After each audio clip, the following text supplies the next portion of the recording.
Pero vamos a ir a la palabra para entender bien. Creo que no tenemos pantalla esta noche.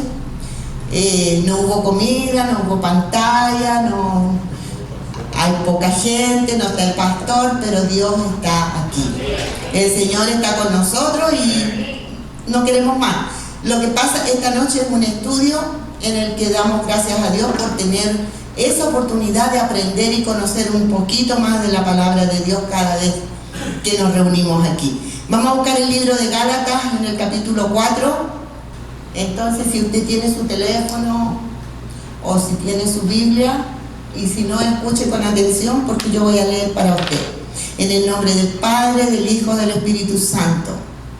Gálatas 4:1 dice: digo pues, mientras el heredero es menor de edad, en nada difiere del siervo, aunque sea el dueño de todo, sino que está bajo guardianes y tutores hasta la edad señalada por el Padre. Así también nosotros, mientras éramos niños, estábamos sujetos a servidumbre bajo las elementales del mundo. Pero cuando vino la plenitud del tiempo, Dios envió a su Hijo, nacido de mujer, nacido bajo la ley, a fin de que redimiera a los que estaban bajo la ley, para que recibiéramos la adopción. Y porque sois hijos, Dios ha enviado el Espíritu de su Hijo a nuestros corazones, clamando: Abba, Padre. Por tanto, ¿qué dice? Ya no eres siervo, sino hijo. Y si hijo, también heredero por medio de Dios. Es una palabra tan bonita. Yo digo, cada vez que uno lee la Biblia encuentra algo nuevo y algo que le habla. Este capítulo de la carta a los Gálatas a mí me ha hablado toda la semana. He estado pensando en ella. Y digo que a lo mejor pasé varias veces sin entender exactamente el significado de lo que significa esta palabra. ¿Herederos o esclavos? Herederos y esclavos sería la comparación. Gracia y justicia. Pablo compara con un niño. Fíjense que dice, Pablo compara con un niño mientras el padre consideraba que el niño era mayor como para entender la responsabilidad de lo que significaba ser un hombre, dejaba de ser niño. Cuando el padre lo consideraba, cuando el padre creía: oh, ya usted ya está listo.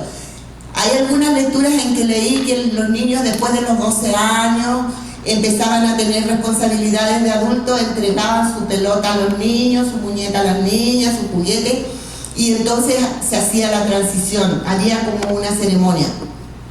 Pero aquí leí también que en la antigüedad el hijo era hijo, no heredero, mientras era niño, y dejaba de ser niño cuando el padre quisiera, cuando el padre lo consideraba que era el tiempo de ser niño. Y por eso es que me llamó la atención esto que yo no había leído muchas veces nunca, por no decir nunca.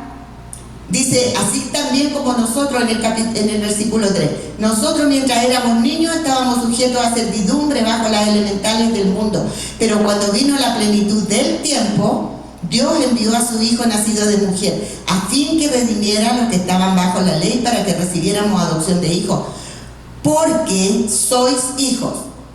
Bueno, anterior a eso era lo que decía: mientras éramos niños estábamos sujetos a la servidumbre bajo las cosas y los rudimentos del mundo. El niño era niño mientras el padre consideraba que no estaba listo para pensar como un adulto, ni hacer las cosas de hombre, ni estaba apto para tomar responsabilidad. Hasta ese momento, el padre decidía si lo declaraba adulto o no. Ahí recién tenía derechos como hijo. Ahí recién era un heredero. Antes, cuando era niño, no era heredero, todavía no era el tiempo. Entonces Pablo dice: hasta el tiempo señalado por el Padre. La comparación, el hijo, tal tarde o temprano, dice, tarde o temprano el hijo es heredero, pero el esclavo nunca va a ser heredero. Y compara al niño con un esclavo. O sea, nunca el esclavo va a llegar a heredar. En cambio, el hijo, cuando llegue el tiempo, va a ser el heredero que el padre deja. Entonces dice, en cambio el esclavo nunca será heredero, somos hijos de Dios por la fe en Cristo Jesús, herederos según la promesa, ya no estamos bajo la ley, porque hermanos, Cristo pagó la deuda por nosotros, Cristo murió por ustedes, por mí, Cristo llevó a la cruz del Calvario todas nuestras iniquidades, nuestros pecados, nuestras enfermedades. Él pagó la deuda, eso no fue gratis, costó la sangre de Cristo. Y es lo que yo digo cada vez que uno a veces deja de pensar en ese momento en que Él nos salvó. Porque a veces uno ya lo da por hecho y creemos que, bueno, Dios es bueno porque es bueno. Nos olvidamos del bien que Dios nos ha hecho desde ese mismo momento que Jesús murió en la cruz. Nos compró, pagó el precio, nos libertó, nos limpió, nos hizo herederos, nos hizo hijos. ¿Cómo no amarlo? ¿Cómo no seguirlo? ¿Cómo no servirlo? Ahora, usted y yo podemos elegir si somos hijos de Dios para servirle a Él, o podemos quedarnos en la esclavitud del mundo, pensando de que, cuestionando que Dios, que Jesucristo tiene el poder para salvarnos, no importa nuestra condición, porque no es por nosotros, no es por nuestra inteligencia, por nuestra perseverancia, por los títulos, no es por nada, es solamente porque Cristo pagó el precio en la cruz del Calvario y dejamos de ser ya esclavos y vivimos ahora ya no bajo la ley, sino bajo las gracias, bajo la gracia de Jesucristo. Nosotros sabemos que no vamos a cumplir nunca la ley, pero lo que sí tenemos que tratar de agradar a Dios es lo que más podamos. O sea, no porque Cristo murió por mí yo me voy a desordenar y voy a hacer o aceptar toda la corriente del mundo. Eso es algo que está bien claro entre nosotros los que conocemos a Dios, los que tenemos el Espíritu Santo que puso Dios en nuestros corazones, de que no vamos a vivir en pecado porque Cristo murió por nosotros y no importa ya pasó, ya nos perdonó. Y claro, Él nos perdonó los pecados pasados, presentes y futuros. Y como dijo el pastor el domingo, Él lo echó en el fondo de la mar y nunca más se acuerda de nuestros pecados, nunca más se acuerda de lo que nosotros fuimos. Pero por eso mismo es que nosotros tenemos que vivir en esa gratitud. Un verdadero hijo de Dios que tiene el Espíritu Santo no se deleita en el pecado, no se deleita haciendo lo malo. Muchas veces puede caer en el pecado, pero no puede vivir en el pecado, porque el Espíritu de Dios que vive en nuestros corazones nos redarguye, nos enseña, nos guía, nos endereza. Muchas veces nosotros queremos hacer cosas que no son correctas y hay algo, no es en su mente, no es de usted, es de su corazón, como dijo aquí, porque Dios puso su Espíritu Santo en nosotros. Y ese Espíritu Santo es el que nos habla cada día. En el versículo 8 dice, pero en aquel tiempo, cuando no conocíais a Dios, eran siervos de aquellos que por naturaleza no son dioses. Pero ahora que conocéis a Dios, o más bien que sois conocidos por Dios, ¿cómo es que os volvéis otra vez a las cosas débiles? Escribía Pablo, ¿no? A los Gálatas. Inútiles, elementales, dice, a las cosas débiles, inútiles y elementales, a las cuales deseáis volver y estáis esclavizados y estar esclavizados de nuevo. Versículo 10 dice, observáis los días, los meses, las estaciones, los años. Temo por vosotros que quizás en vano he trabajado. Dice Pablo, tiene una preocupación.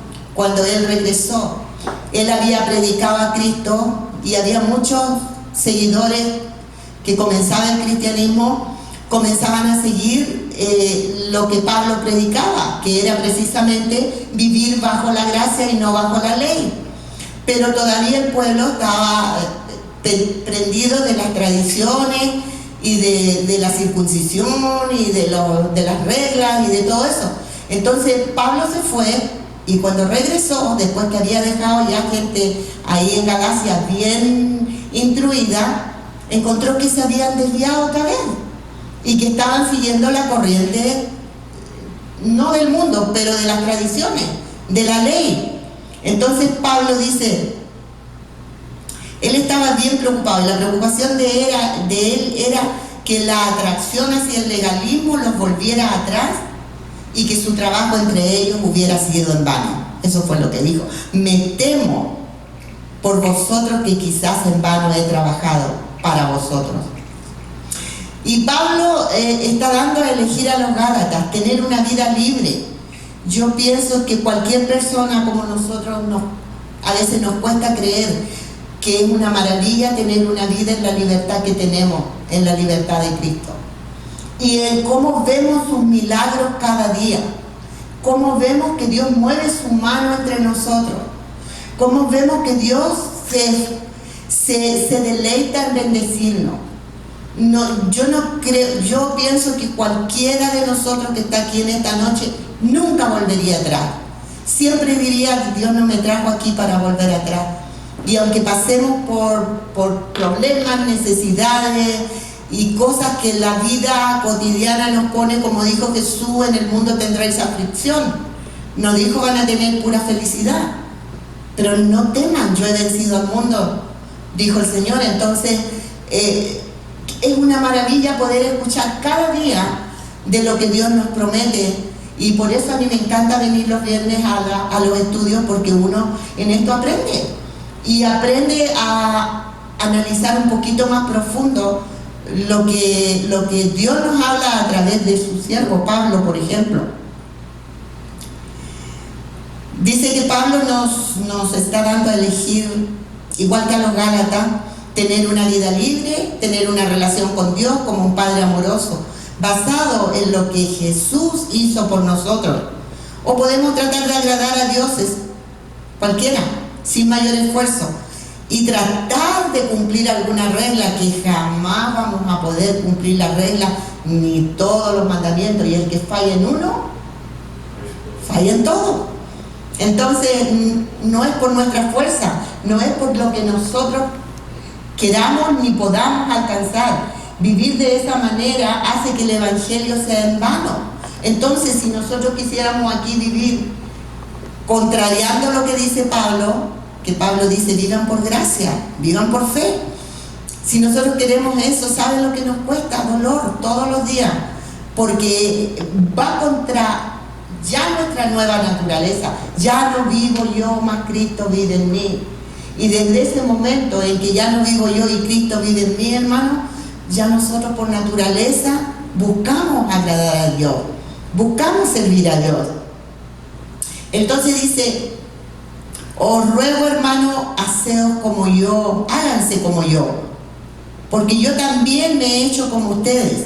Ningún agravio me habéis hecho, pero sabéis que fue por causa de una enfermedad física que yo les anuncié el Evangelio la primera vez.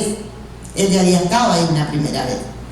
Y lo que para ustedes fue una prueba en mi condición física, que no despreciaste ni rechazaste, sino que me recibiste como a un ángel de Dios, como a Cristo Jesús mismo. Cuando está pues aquel sentido de bendición que tuviste, ¿dónde está pues aquel sentido de bendición que tuviste? Ya está preguntando Pablo en el versículo 15. Pues testigos sois en favor de vuestro testigos sois en vuestro favor de que de ser posible me hubiese sacado los ojos, se hubiesen sacado los ojos para habérmelos dado a mí. Me he vuelto, por tanto, vuestro enemigo ahora por decirles la verdad.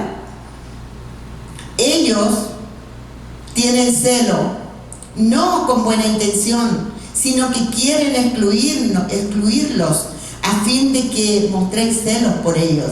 Es bueno mostrar celos con buena intención siempre, y no solo cuando yo estoy presente con ustedes. Hijitos míos, por quienes de nuevo sufro dolores de parto, hasta que Cristo sea formado en ustedes. Comienza diciendo que imítenme, sean como yo. Y yo siempre pensaba, ¿imitarlo en qué? ¿A qué se refería Pablo cuando decía imítenme? Si alguien se imagina, se le ocurre, cuando Pablo dice imítenme a mí, sean como yo, ¿qué quería decir Pablo? ¿Que qué? Que era obediente. Pero en el contexto que estamos estudiando, lo que Pablo quería decir era imítenme a mí, sigan a Dios, sigan a Cristo, sigan a Jesucristo y déjense de guardar tantas leyes. Déjense de seguir tanta corriente y tanta tradición y tanta ley y hagan como yo. Afírmense en el poder de Cristo Jesús, que fue el que murió por nosotros y que ya no vivimos por la esclavitud, ya no vivimos por las reglas, ahora vivimos por Cristo. Y ahí vuelvo yo a recordar, ya no vivo yo, Cristo vive en mí. Entonces cuando dice imítenme, a lo mejor Pablo quería que los cristianos de Galacia imitaran su libertad, la libertad con que él estaba viviendo y predicando. Pablo padeció mucho allá, padeció, hasta lo apedrearon, pero él era libre en Jesucristo. Él quería que lo conocieran y que esta gente conociera la misma libertad que él tenía, de no vivir bajo la esclavitud de la ley. Ese es el punto de este estudio. Pablo tenía amor por las ovejas descarriadas, claro, tenía amor.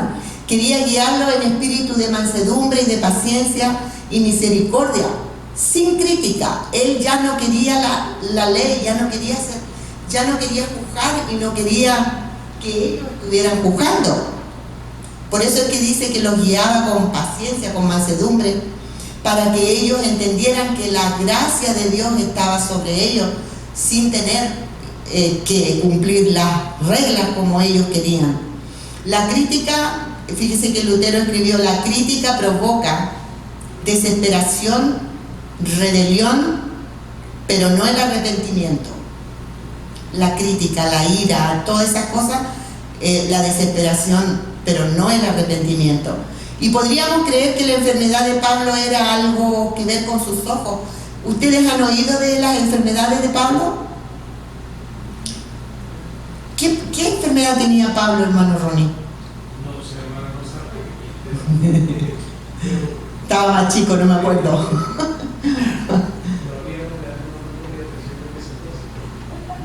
Sí, hay personas que dicen que lo que tenía era era algo feo de los ojos,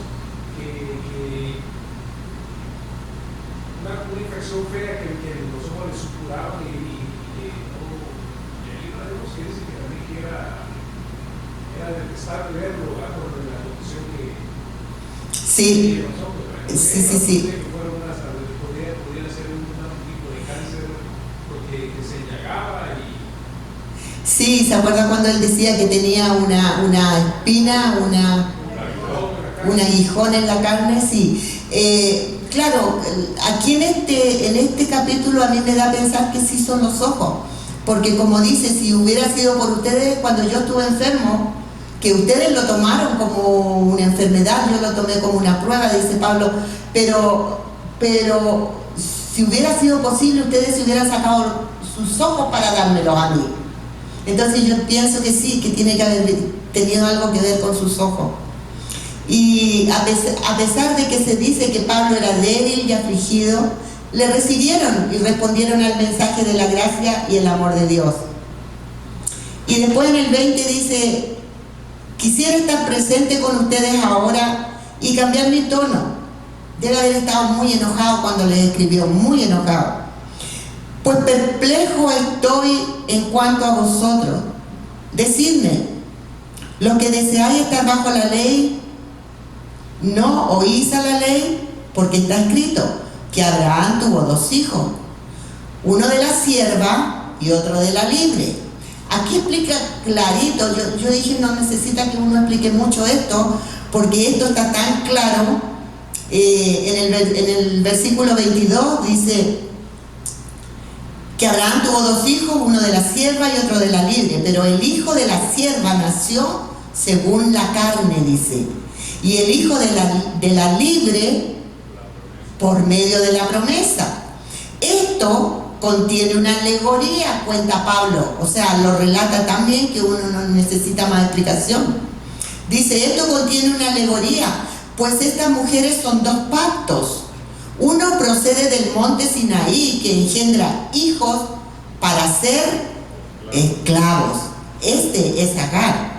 Ahora bien, Agar es el monte Sinaí en Arabia y corresponde a Jerusalén actual, porque ella está en esclavitud con sus hijos. Hasta el día de hoy sigue lo mismo. Pero la Jerusalén de arriba, ¿qué dice? Es la libre. Esta es nuestra madre. Porque escrito está, regocíjate, oh estéril, la que no concibes, prorrumpe y clama, tú que no tienes dolores de parto, porque más son los hijos de la desolada que de la que tiene marido. Y vosotros, hermanos, como Isaac, sois hijos de la promesa. O sea, ¿de quién somos hijos nosotros? Por medio, claro, por medio de Jesucristo, pero aquí menciona a Isaac en los dos, la comparación. Y vosotros, hermanos, como Isaac, sois hijos de la promesa. Pero así como entonces el que nació según la carne persiguió al que nació según el Espíritu, así también sucede ahora. Y el 30 dice, ¿pero qué dice la Escritura? ¿Se acuerdan de ese pasaje que decía, echa fuera a la esclava con su hijo? Cuando llegó el momento de que ya Abraham tenía que decidir, no podía vivir con las 2 mujeres, no podía vivir con la esclava y con la libre. Entonces, ¿qué dijo? ¿Pero qué dice la Escritura? Echa fuera a la sierva y a su hijo, pues el hijo de la sierva no será heredero con el hijo de la libre. Así que, hermanos, nosotros no somos hijos de la sierva. Nosotros no somos hijos de la sierva, sino de la libre. Aleluya, gloria a Dios. Esta es nuestra más grande, para mí es un regocijo saber que nosotros somos hijos de la gracia y no de la esclavitud, que somos hijos de la libre. Entonces, como Isaac, somos hijos de la promesa. Nos identificamos con Isaac como hijos de la promesa porque lo recibimos por fe, no como Ismael. Mucha gente hoy en día, hermanos, intenta seguir a Dios en la carne, de manera bajo la ley, bajo la esclavitud. Ya sabemos, persiguen incluso a los hijos de Dios que viven en la fe a través de la promesa, burlándose de que nosotros somos muy permisivos, que es mucha libertad. No hay disciplina, no hay corrección. Somos hijos de la libre, y el pastor lo ha dicho aquí un montón de veces. Cada uno de nosotros tiene que dar cuentas a Dios, y cada uno de nosotros tiene una relación directa con Dios que nadie puede meterse. O sea, nadie puede disciplinar a otro hermano, porque tiene que tener una autoridad. Y aquí en la iglesia yo siento que la autoridad es el pastor, pero habemos muchos críticos y habemos muchos que juzgamos mucho. Entonces a veces estamos cayendo en ese huequito de la ley, y somos libres, hermano. Entonces cada uno tiene que dar cuentas a Dios en algún día, y cada uno tiene que sufrir sus consecuencias cuando comete pecado. Porque el pecado es suavecito, simplecito, pero trae consecuencias. Y cuando uno tiene que pagar esa consecuencia es cuando dice, oh, mejor no lo hubiera hecho. Entonces, hermanos, nosotros somos hijos de la libertad, de la libre. Sin embargo, ¿qué dice la Escritura? Echa fuera a la esclava y a su hijo. La respuesta a este problema es evidente, aunque no es fácil. Debemos echar afuera a la esclava y a su hijo. La ley y la gracia no pueden vivir juntas. No podemos vivir en la ley y vivir en la gracia. Lo mismo que Abraham, no podía vivir con la libre y con la esclava. Tenía que decidir, y la Escritura dice que tuvo que echar a la sierva, a la esclava. Así que si somos hijos de la promesa, somos libres. Para Pablo el problema más grande en ese tiempo era la libertad, y lo que él estaba tratando de acarrear al pueblo, de decirle: somos libres por medio de Cristo Jesús. Y predicaba a Cristo, y predicaba con denuedo, y predicaba con poder, aunque se le daba vuelta a la gente. Por eso decía él: yo estoy atónito de cómo ustedes, conociendo a Dios, volvieron otra vez a las reglas, volvieron a la ley, volvieron a los rudimentos, a las cosas elementales, a las cosas que nos sirven. ¿Cómo? Si ya yo les presenté el Evangelio de Jesucristo, y eso es lo que les salva. Y ahora ustedes han vuelto. Algunos críticos, estuve leyendo que algunos críticos dicen que Pablo se vuelve un poco aburrido con este tema, que en todas las cartas habla lo mismo más o menos. Entonces la gente a veces dice: pero miren, mi matrimonio anda mal, mi hijo está mal, mis finanzas están mal, yo tengo muchos problemas. ¿Por qué si voy a la iglesia a mí no me hablan de cómo solucionar mis problemas? En vez de que me enseñen tanto estudio de la Biblia. Pero ¿sabe qué, hermano? Tiene razón, la gente tiene problemas, todos tenemos problemas. Tenemos hijos rebeldes, algunos tienen el perro enfermo, la suegra que critica, bueno, cualquier cosa. Hay muchas cosas por qué quejarse. Pero lo más importante en la vida, hermano, es estar bien con Dios. Cuando uno está bien con Dios, entonces nada va a estar mal. En algún momento todo va a caer en su lugar y Dios va a hacer la obra que ha prometido, porque tenemos promesa. Y esa promesa es eso. Entonces, el estudio nos insta, hermano, a buscar a Dios con todo el corazón. Y si nosotros buscamos a Cristo con todo el corazón, el matrimonio va a andar bien, los hijos van a estar mejor, la suegra no va a hablar mucho, todo va a mejorar, todo va a mejorar. Yo amo las suegras, no crean, es un decir nomás, porque siempre lo hacen como un chiste, pero hay suegras muy buenas. Y como hay nueras muy buenas también. Aunque la que no era, pero era. Cuando uno pone su confianza en Dios, hermano, todo va a ayudar a bien.